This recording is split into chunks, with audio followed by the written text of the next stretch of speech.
Bonjour, la présente capsule, intitulée Préparation au test de français Laval-Montréal, TFLM, a été développée par le Centre de développement des compétences langagières, le CDCL, de la Faculté des sciences et éducation de l'Université Laval. Elle a pour objectif de vous présenter le questionnaire du TFLM sur le plan de la forme et du contenu et les habiletés que celui-ci présuppose afin de vous aider à vous y préparer. Bonne écoute!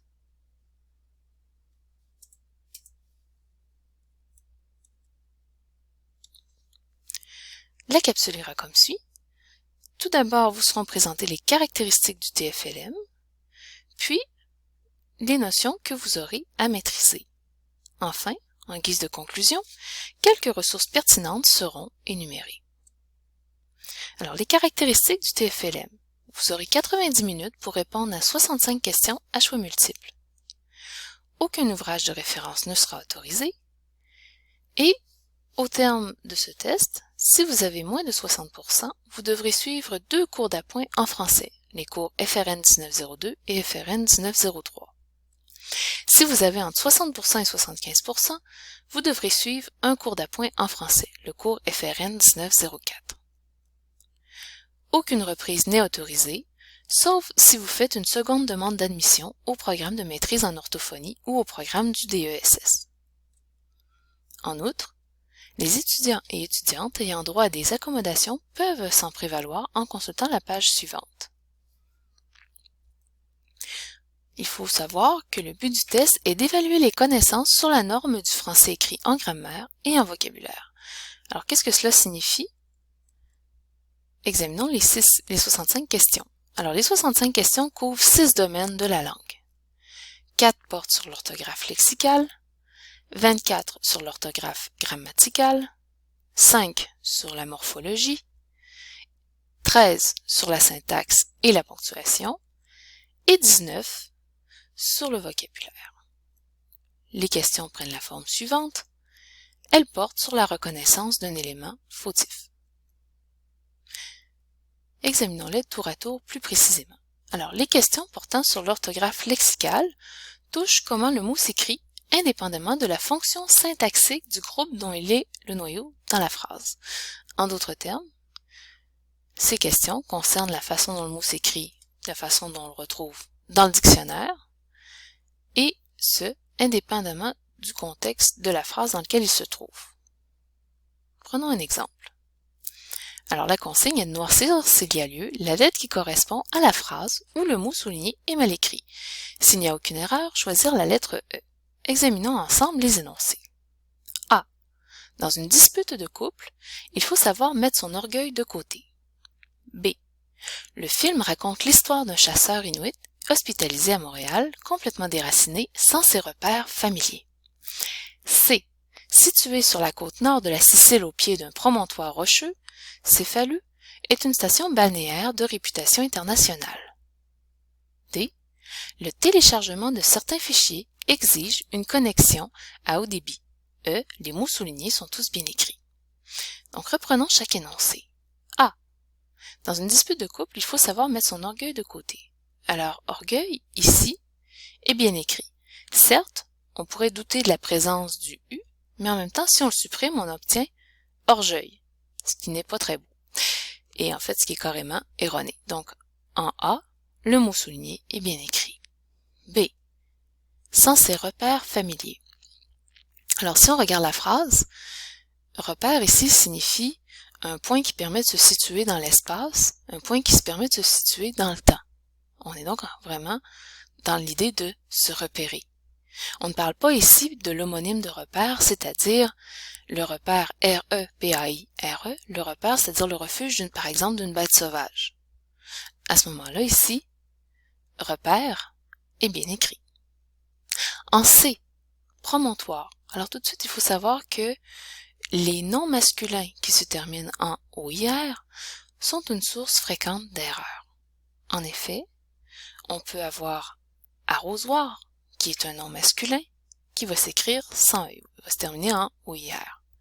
Par contre, promontoire, comme auditoire, par exemple, va se terminer par O-I-R-E.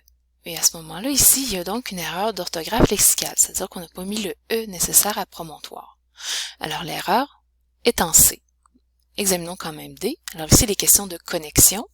Connexion est écrit avec un X. Certes, on pourrait douter, on pourrait se dire, est-ce que connexion ne devrait pas s'écrire C-O-N-N-E-C-T-I-O-N? Mais à ce moment-là, ça serait de l'anglais, ça serait l'anglais connection. Alors ici, connexion est bien écrit. Alors la réponse se trouve à être l'énoncé C. Maintenant, les questions portant sur l'orthographe grammaticale. Alors, 24 questions sur 65 portent sur cet aspect, qui concerne comment le mot s'écrit, et ce, selon la fonction syntaxique du groupe dont il est le noyau dans la phrase. Plus spécifiquement, les questions d'orthographe grammaticale touchent généralement la question des accords, accord du participe passé, accord de l'adjectif, accord du verbe. Et d'ailleurs, si on regarde le choix suivant, nous allons l'examiner énoncé par énoncé, mais on va voir qu'il est question d'accord du verbe avec le sujet. Par exemple, je tiens à te dire que ce n'est pas moi qui voulais ces rideaux mauves dans le salon. On a souligné le verbe voulait. B. Les gens qui veulent perdre du poids connaissent mal les glucides. Ainsi, la plupart croient que les aliments sucrés avec du miel au lieu du sucre de table sont plus sains. Et ici, on a souligné le verbe croire, croit. C. Le nouveau chef de l'Assemblée des Premières Nations, tout comme son prédécesseur, plaide en faveur d'un gouvernement autochtone. Et ici, c'est le verbe plaider qui est souligné. D. Pendant la soirée, nous avons fait jouer toutes les chansons que préfère ma sœur. Ici, c'est le verbe préfère qui est souligné. Et en E, toujours cette option de dire que tous les mots soulignés sont bien écrits. Il n'y a pas de faute. Alors, A. Ce n'est pas moi qui voulais des rideaux mauves dans le salon. Alors, voulait. Quel est le sujet de voulait? Eh bien, c'est le pronom qui reprend ici le pronom moi. C'est moi qui voulais. Alors, moi, on pourrait dire aussi je voulais. On pourrait le remplacer par je. Alors, je ou encore moi, première personne du singulier, qui reprend moi, il faudra donc que le verbe voulait soit accordé à la première personne du singulier. Et c'est le cas. AIS, c'est la terminaison de l'indicatif imparfait à la première personne du singulier. B. La plupart croient. C'est la plupart qui croient.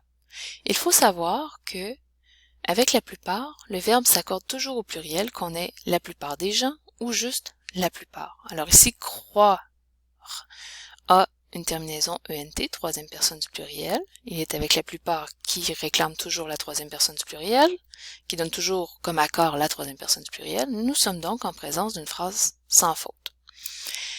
C. Le nouveau chef de l'Assemblée des Premières Nations, tout comme son prédécesseur, plaide en faveur d'un gouvernement autochtone. Alors ici, il faut savoir ce qu'est précisément le sujet. Est-ce que c'est simplement le groupe du nom, le nouveau chef de l'Assemblée des Premières Nations, ou c'est le nouveau chef de l'Assemblée des Premières Nations, tout comme son prédécesseur, plaide? Comment le savoir? Eh bien ici, on peut le savoir notamment en portant une attention toute particulière aux virgules. S'il n'y avait pas de virgule, nous pourrions être en présence d'un sujet formé de deux groupes du nom coordonnés par tout comme. Et à ce moment-là, notre verbe devrait être au pluriel. Mais les virgules qui encadrent tout comme son prédécesseur nous disent que c'est comme une parenthèse. Ça pourrait être vu comme un complément de phrase, un élément facultatif qui peut bouger dans la phrase et qui peut être effacé. Et à ce moment-là, ça nous dit que le véritable sujet ici, le véritable groupe du nom qui a la fonction sujet, c'est le nouveau chef de l'Assemblée des Premières Nations. À ce moment-là, il faudrait écrire plaide au singulier, troisième personne singulier, plaide, P-L-A-I-D-E. Alors ici, une erreur, c'est qu'on a accordé au pluriel. D, on va quand même vérifier D, voir s'il n'y a pas d'erreur. Alors, préfère, c'est ma sœur qui préfère toutes les chansons que, c'est ma sœur qui préfère que mis pour toutes les chansons. Alors, à ce moment-là, ma sœur, troisième personne du singulier, on pourrait le remplacer par elle. Préfère est accordé à la troisième personne du singulier, tout est beau. Et E, étant donné qu'on a trouvé une erreur en C, on ne peut pas sélectionner E qui nous dit qu'il n'y a pas d'erreur. Donc ici, la réponse est C. Erreur d'accord du verbe avec le sujet. Ensuite, question portant sur la morphologie. 5 questions sur 65. Alors, la morphologie, ça concerne comment le mot se transforme en fonction de son genre, de son nombre, de sa personne. Donc, en d'autres termes, comment est-ce qu'on écrirait voulait? Est-ce qu'il faudrait mettre comment est-ce qu'on transformerait le verbe vouloir à la troisième personne du singulier, à la troisième personne du pluriel, pour qu'il soit bien accordé, certes, mais aussi bien conjugué. Alors, par exemple, ici, si on regarde rapidement tous nos énoncés, ça concerne le pluriel des noms. Au Québec, la grande majorité des baux ont une durée d'1 an et se terminent le 30 juin. B. Depuis quelques années, l'élevage des émeus s'est développé dans plusieurs pays. C. Les 4 essieux sous la semi-remorque doivent être munis d'une suspension permettant d'équilibrer la charge uniformément. D. Ces blessures aux 2 genoux empêcheront la skieuse italienne Nadia Fancini de participer aux Jeux olympiques. E. Tous les mots soulignés sont bien écrits. Alors, examinons-les tour à tour. Alors, en A, le nom bail, au pluriel, fait beau. Il n'y a donc pas d'erreur. B. Le nom émeu, au pluriel, prend un S. Encore une fois, pas d'erreur. C. Le nom essieux, au pluriel, prend un X. Oups, ici on a mis un S. Donc l'erreur serait en C. Examinons D. Ces blessures aux 2 genoux. Alors, souvent on a appris une petite liste au primaire. Bijou, chou, genou, hibou, joujou, pou. Et genou fait partie de la liste. Et qu'est-ce que ça nous disait? C'est que ce sont des noms qui se terminent en OU qui prennent un X au pluriel et non pas un S. Et ici, genou a justement un X. Il n'y a donc pas d'erreur. Alors, l'erreur ici est en C avec essieux. Donc, ça montre au fond que quand il est question de morphologie, si les mots réclament la marque du pluriel, bien, ils l'ont, mais c'est qu'on a mal transformé le mot quand il y a le temps de le mettre au pluriel. Par exemple, on a mis un S au lieu de mettre un X. Ensuite, questions portant sur la syntaxe et la ponctuation, ce qui concerne 13 questions sur 65. Alors, pour la syntaxe, ce sont les règles qui régissent l'organisation des mots et des groupes de mots dans la phrase. Et pour la ponctuation, ce sont les règles qui régissent l'emploi des signes de ponctuation, c'est-à-dire qu'un signe nécessaire peut être absent, un signe peut être superflu, ou encore on peut avoir confondu 2 signes. Prenons un exemple qui se situe en syntaxe. Alors, A. C'est l'histoire d'un enfant qui fit preuve d'un rare courage que j'aimerais partager avec vous aujourd'hui. B. La journée thématique est ouverte non seulement aux membres de la coopérative, mais aussi à tous les producteurs agricoles, à la relève, de même que les divers intervenants du monde agricole. C. Le Rolfia serpentina est un arbre africain dont est extrait un médicament ayant la capacité de dilater les vaisseaux sanguins. D. Peut-être devrait-on imposer des cours d'éducation parentale à tous les futurs parents. E. Toutes les phrases sont bien écrites et bien ponctuées. Alors, reprenons chacun des énoncés. A. C'est l'histoire d'un enfant qui fit preuve d'un rare courage que j'aimerais partager avec vous aujourd'hui. Alors, en fait, ici, ce qui pourrait être une source d'erreur de syntaxe, c'est le verbe partager. Il faut savoir qu'on partage quelque chose avec quelqu'un. Ici, on partage avec vous, donc ça va. Quelque chose. Quel est ce quelque chose? Eh bien, ce quelque chose, c'est que, mis pour l'histoire d'un enfant qui fit preuve d'un rare courage. Alors ici, la phrase est bien construite. B. La journée thématique est ouverte non seulement aux membres de la coopérative, mais aussi à tous les producteurs agricoles, à la relève, de même que les divers intervenants du monde agricole. Alors on dit la journée thématique est ouverte à plusieurs personnes. Qui sont ces plusieurs personnes? Bien, nous avons aux membres de la coopérative, la journée est ouverte aux membres. Elle est ouverte aussi à tous les producteurs agricoles. Elle est ouverte aussi à la relève. Elle est ouverte aussi aux divers intervenants. Oups, ici on n'a pas répété la préposition dans la coordination. Il faudrait lire de même qu'aux divers intervenants du monde agricole. Alors ici on a une erreur de syntaxe, omission de la préposition à dans une coordination d'éléments, ici une coordination de groupes prépositionnels. Donc, on aurait une erreur en B. Examinons C et D quand même. C. Le Rowulfia serpentina est un arbre africain dont est extrait un médicament ayant la capacité de dilater les vaisseaux sanguins. Alors, il faut savoir ici qu'on a le pronom relatif dont, qui est une source fréquente d'erreurs de syntaxe. Voyons voir s'il y en a une ici. Alors, en fait, on dirait un médicament ayant la capacité de dilater les vaisseaux sanguins est extrait d'un arbre africain, est extrait de quelque chose. Et cette idée d'un arbre africain est reprise par le pronom relatif dont, qui comprend, si on veut, un de. Cette phrase est bien structurée. En D, peut-être devrait-on imposer des cours d'éducation parentale à tous les futurs parents. Alors ici, la phrase est correcte, puisque le point d'interrogation n'est pas nécessaire ici avec peut-être, et en plus, l'inversion du on et du devrait est correcte aussi avec peut-être en tête de phrase. Donc, en D, tout est bien structuré. Alors, l'erreur se situe vraiment en B, avec l'absence de la répétition de la préposition à. Erreur de syntaxe fréquente, c'est-à-dire dans une énumération d'éléments, on oublie de répéter notre préposition à. Enfin, dernière catégorie, ce sont les questions qui portent sur le vocabulaire. Cela touche 9 questions sur 65. Et ces questions concernent le sens des mots, leur définition, leur contexte d'emploi. Par exemple, ça peut toucher les anglicismes, ça peut concerner l'altération d'expressions figées, ça peut aussi concerner les pléonasmes. Alors voyons voir ce que nous avons ici. A. Je vous sais gré d'avoir attiré mon attention sur l'éditorial de ce matin. B. Je ne suis pas la personne la plus sociable du monde, mais je ne rêve pas de vivre sur une île déserte. C. La chanteuse Édith Piaf, aveugle à l'âge de 8 ans, pensera toujours n'avoir recouvré la vue que grâce aux prières adressées à Sainte Thérèse. D. Et si les prix trop élevés des légumes n'étaient qu'un faux prétexte pour éviter au gouvernement de revoir sa politique agricole.